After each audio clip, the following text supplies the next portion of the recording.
மத்தேயு எழுதிய நற்செய்தி அதிகாரம் 20 இறை வசனங்கள் 1 முதல் 16 முடிய. விண்ணரசை பின்வரும் நிகழ்ச்சிக்கு ஒப்பிடலாம். நிலக்கிழார் ஒருவர் தம் வேலையாள்களை வேலைக்கு அமர்த்த விடியற்காலையில் வெளியே சென்றார்.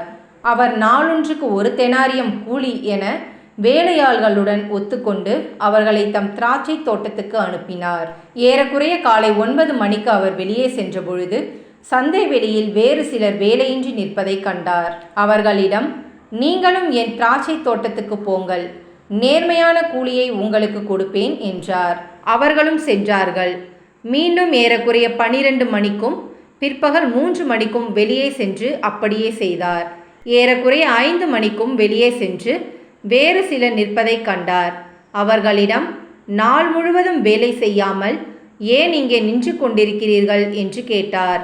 அவர்கள் அவரை பார்த்து, எங்களை எவரும் வேலைக்கு அமர்த்தவில்லை என்றார்கள். அவர் அவர்களிடம், நீங்களும் என் திராட்சை தோட்டத்துக்கு போங்கள் என்றார்.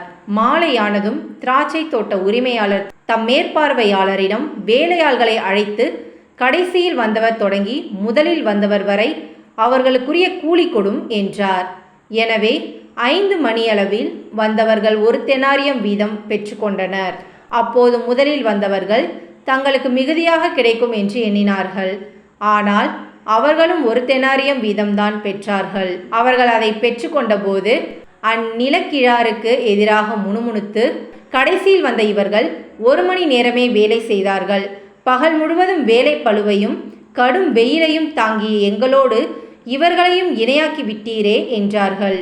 அவரோ அவர்களுள் ஒருவரை பார்த்து, தோழரே, நான் உமக்கு அநியாயம் செய்யவில்லை. நீர் என்னிடம் 1 தெனாரியம் கூலிக்கு ஒத்துக்கொள்ளவில்லையா? உமக்குரியதை பெற்றுக்கொண்டு போய்விடும். உமக்கு கொடுத்தபடியே கடைசியில் வந்த இவருக்கும் கொடுப்பது என் விருப்பம். எனக்குரியதை நான் என் விருப்பப்படி கொடுக்கக்கூடாதா? அல்லது நான் நல்லவனாய் இருப்பதால் உமக்கு பொறாமையா என்றார். இவ்வாறு கடைசியானோர் முதன்மையாவர், முதன்மையானோர் கடைசியாவர் என்று இயேசு கூறினார். இது கிறிஸ்துவின் நற்செய்தி. கிறிஸ்துவே உமக்கு புகழ்.